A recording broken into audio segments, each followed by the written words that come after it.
ఇంకా రాబోయే రోజుల్లో అన్ని మంచి శకునాలే, రాష్ట్రానికి మంచి జరగాలి. కానీ సమస్యలు కూడా బోలెడన్ని ఉన్నాయి. నేను మొయ్యలేనంత భారం ఉంది, ఆ విషయం కూడా మీరు గుర్తుపెట్టుకోవాలి. మీకు కనపడినంత ఆశాజనకంగా లేదు. ఖజానా ఖాళీ అయిపోయింది, అప్పులు విపరీతంగా చేశారు.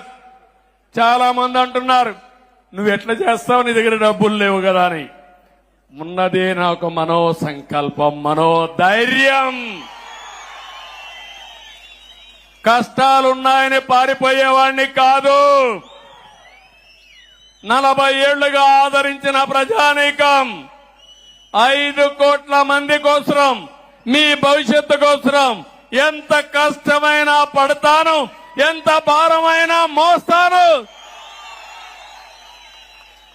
తిరిగి రాష్ట్ర